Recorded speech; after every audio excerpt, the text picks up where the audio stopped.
welcome everybody, and thank you for tuning in.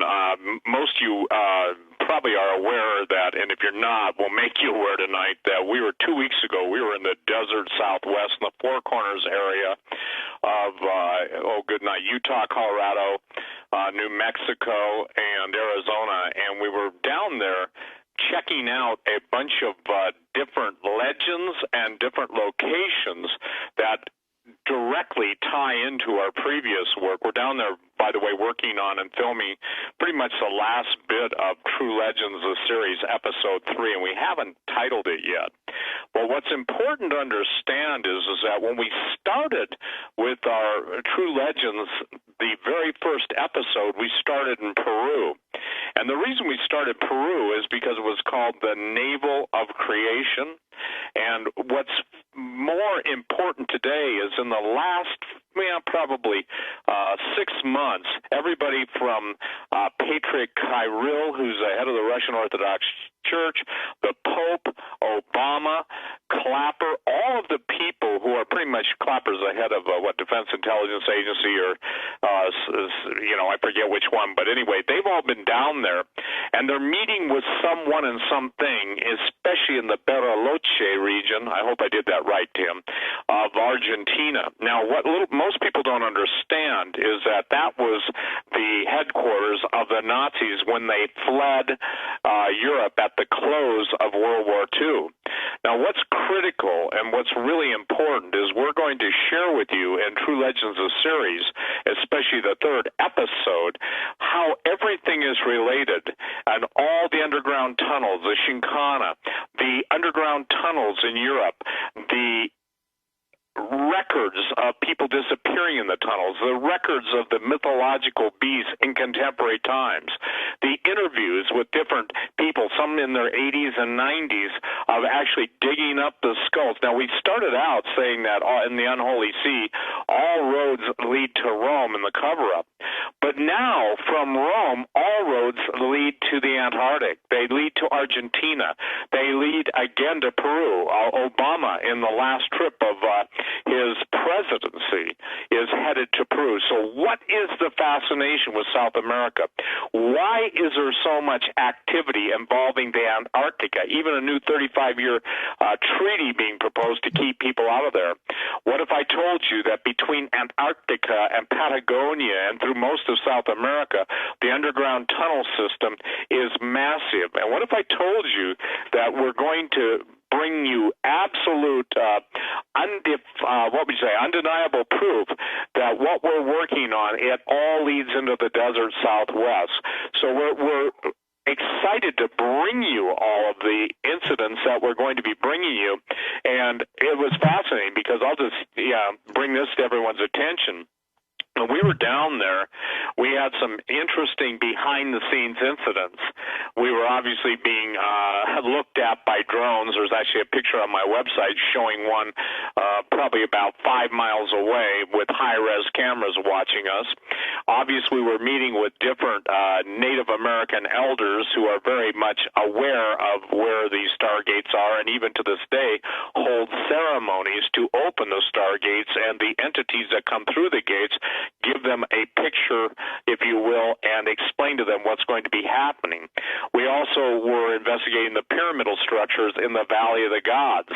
And so what we're going to prove, and I believe it's going to be easy to prove, we are involved in probably, in my opinion, the most powerful revelation of true history, ancient history, and how they all come together. It's the island of Sardinia.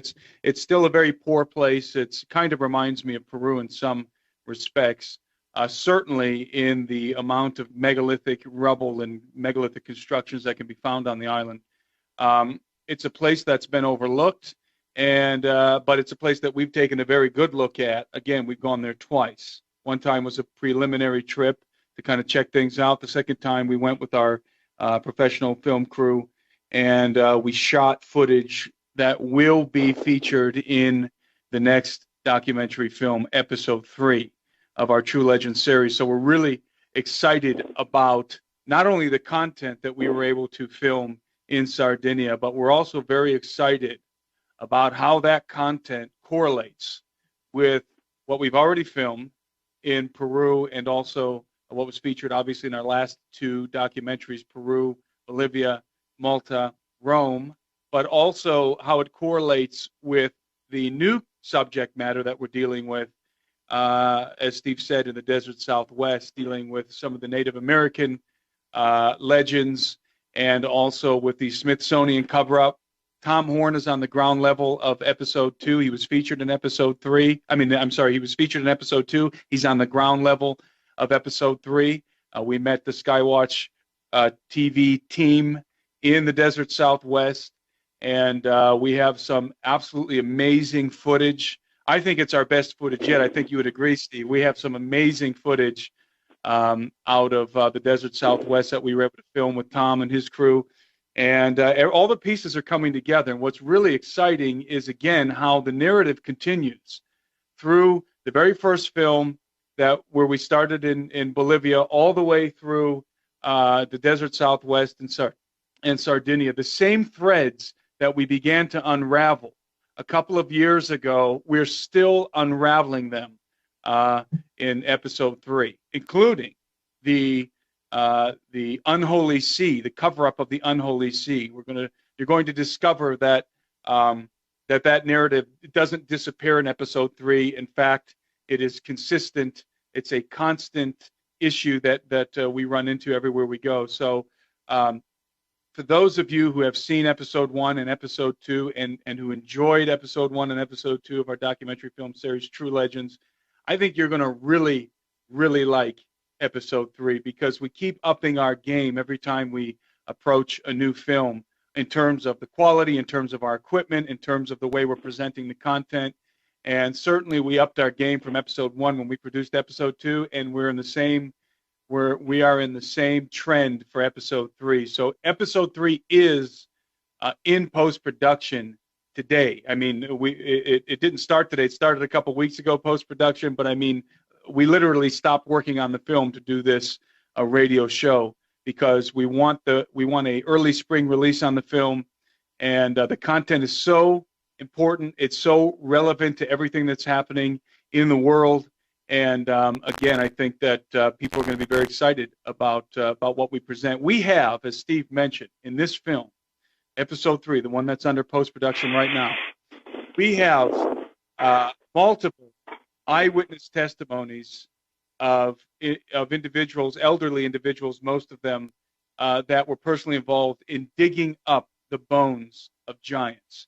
And some of them dug the bones of giants up haphazardly. They weren't looking for archaeological artifacts. They were digging in fields. They were plowing in fields, and they came across many, many skeletons of very large giants. We're not talking 7.5 feet tall guys. We're talking 13 feet plus in some cases. And also individuals who were hired by the government of Sardinia, hired specifically to do archaeological digs to dig up the bones of giants.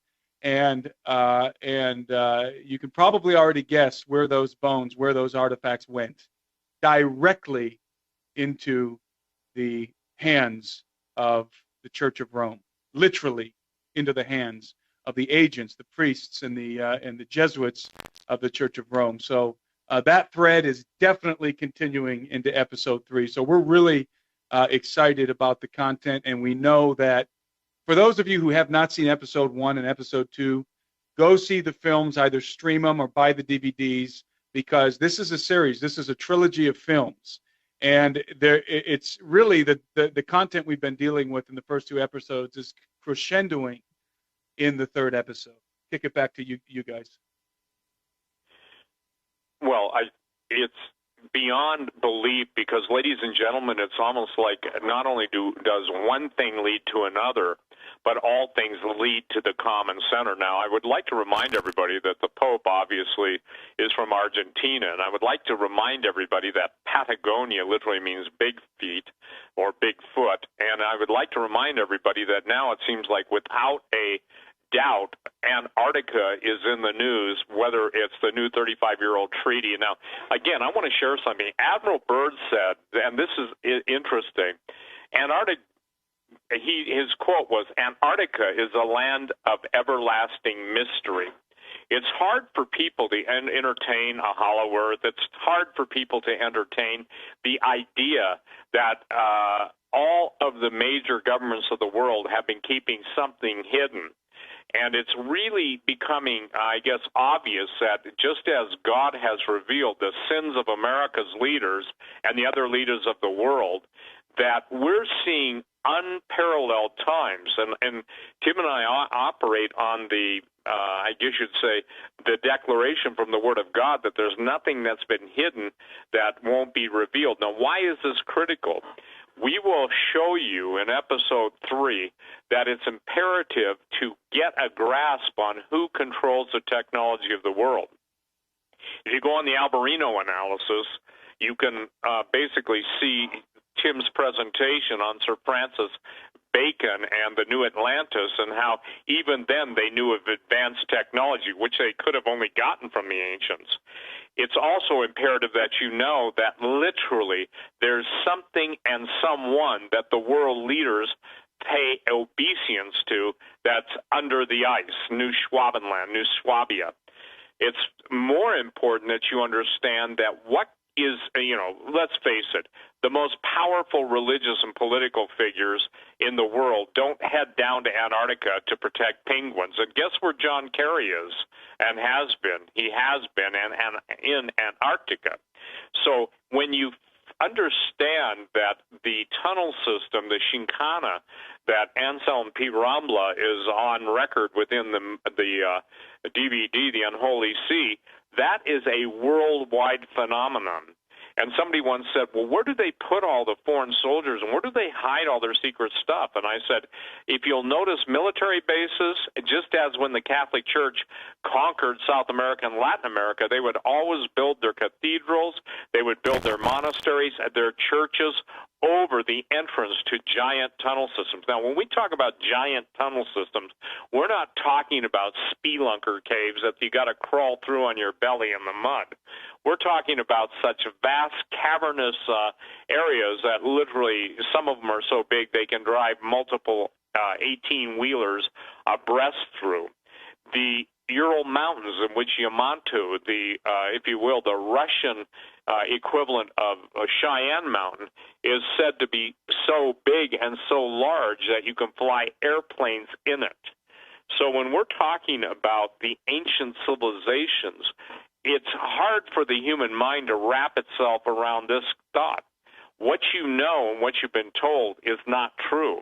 And even on the front of Drudge tonight, they're talking about super soldiers. You know, Tim, when we first started talking about that, Hawk and I started talking about that years ago, people just couldn't embrace it. And when we talked about the DNA of giants, let me make it easy for people. We're talking about giants in history.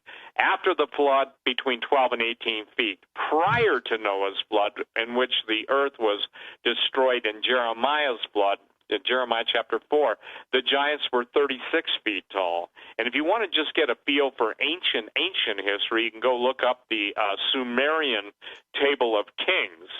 Now, what's important to understand is that Tom Horn, Tim, and I were down the desert Southwest. We're writing, and I can't give you the name of the title of the book yet, but we're co-writing a book that will be released along with the DVD in March.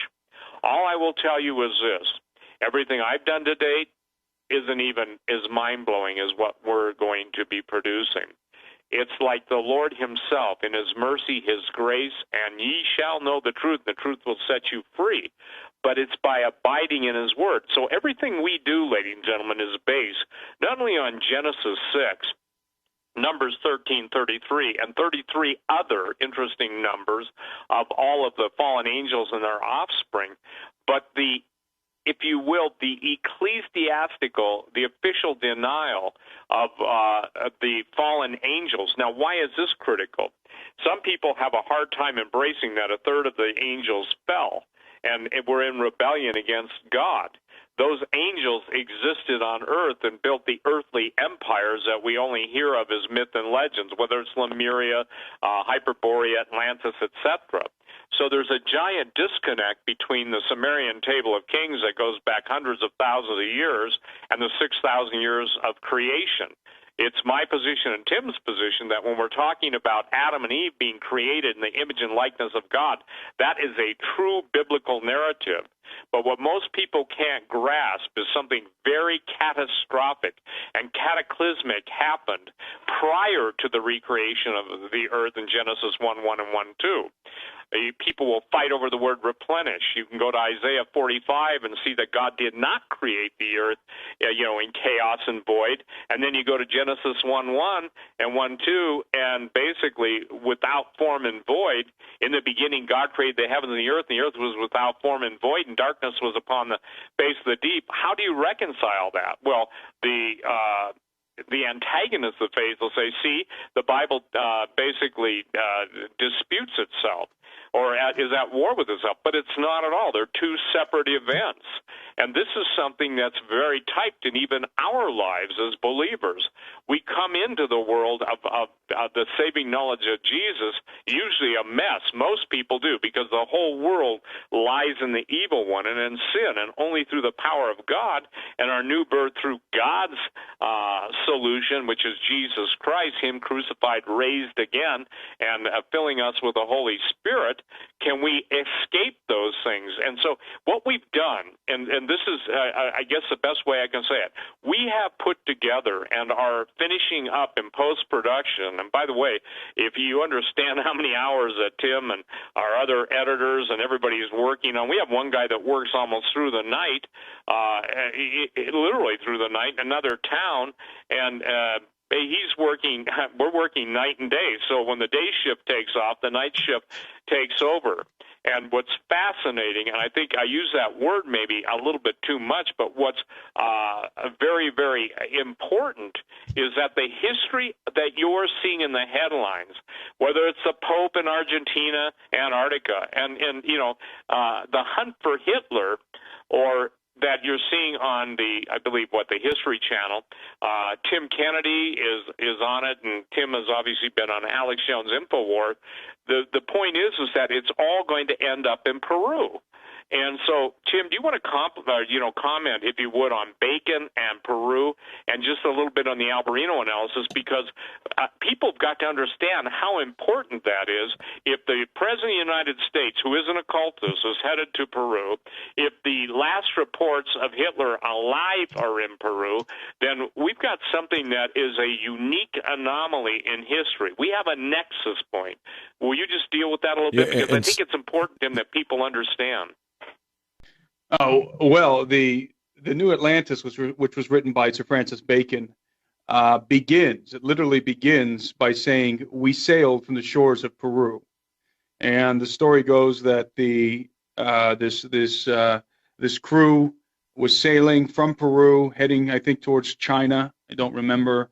And they ended up getting marooned on they ended up wrecking on an island or being pushed by a storm to an island called Bensalem.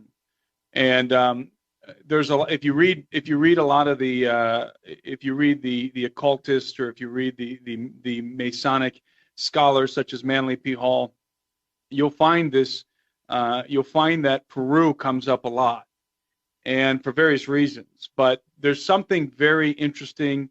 Steve said that Peru is considered to be the navel of the world. Actually, specifically, Cusco is considered to be the navel of the world, which I find very intriguing, because beneath the fortress of Sacsayhuaman, which is definitely one of the greatest megalithic structures on Earth, beneath that fortress is the hub of the Shinkana.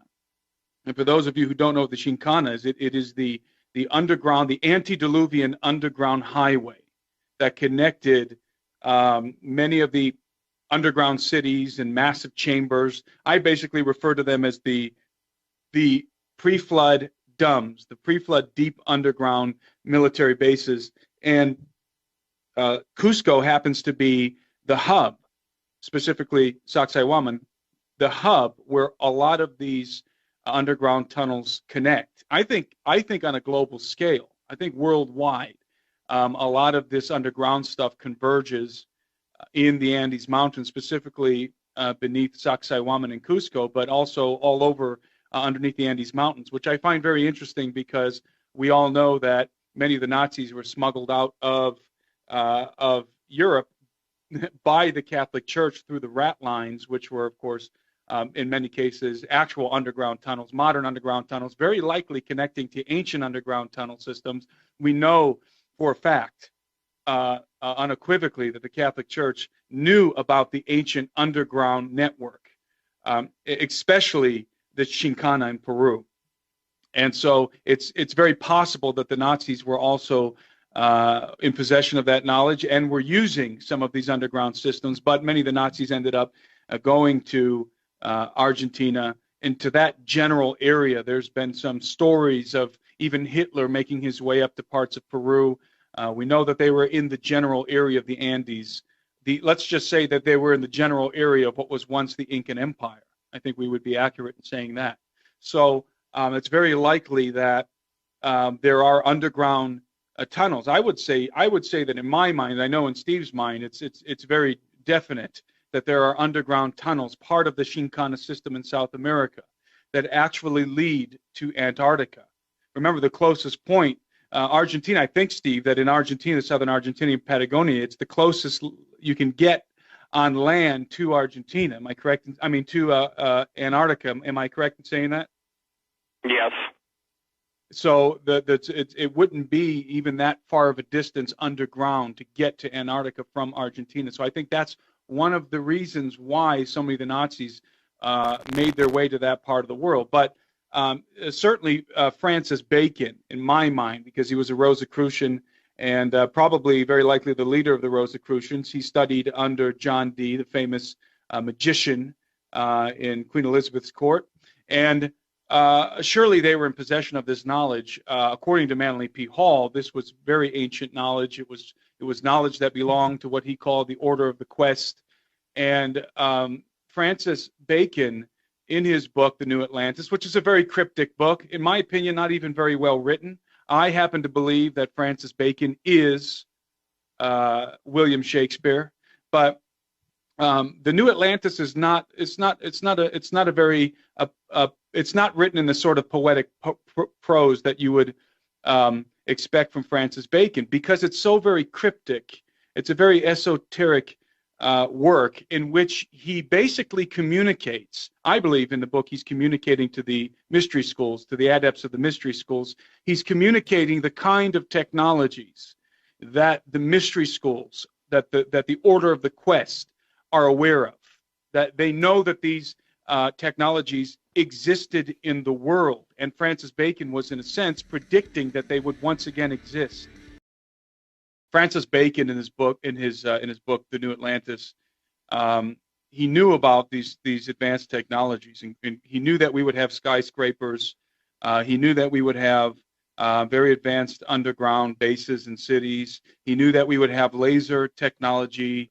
He knew that we would have magnifying glasses, earphones. I mean, just as like a dozen things that this guy was able to foresee. And the reason why he could look ahead and see the technologies that would be appearing on the earth is because he was looking behind. He was in possession of the information concerning the world before the flood of Noah. And in fact, we know that that's the case because Francis Bacon, when talking about the island of Bensalem, he describes it as a place that survived after the great cataclysm, after the great flood. So this is a civilization, a pre-flood civilization, an advanced civilization that survived the flood, and they're in possession of all of this fantastic technology. And specifically, they're called the Fathers of Solomon's House, the secret society members that control the technology, that know about the technology, that distribute the technology on the island of Bensalem. But it's very interesting because Francis Bacon says that they decide, they confer among themselves. They confer amongst themselves, these fathers of the house of Solomon's house, as to what technologies they're going to make the public aware of and what technologies they're going to conceal. And so Francis Bacon is simply he was in possession of some of the mystery school knowledge concerning the high technology that existed in the world before it was decimated in the flood of Noah. And it was more than just a prescient extrapolation by Francis Bacon. He was actually holding the documentation in his hands. He knew that the technology would resurface. Furthermore, he was foreseeing a time in which Atlantis would reemerge in the world, New Atlantis. And in my mind, having read a lot of this esoteric stuff from Manly P. Hall and Bacon and the others, in my mind, when they refer to Atlantis, specifically what they're referring to is is the resurrection of the golden age, the reemergence of the dynamics that were taking place on the earth before the flood of Noah. And of course, that is absolutely centric to the content of our films.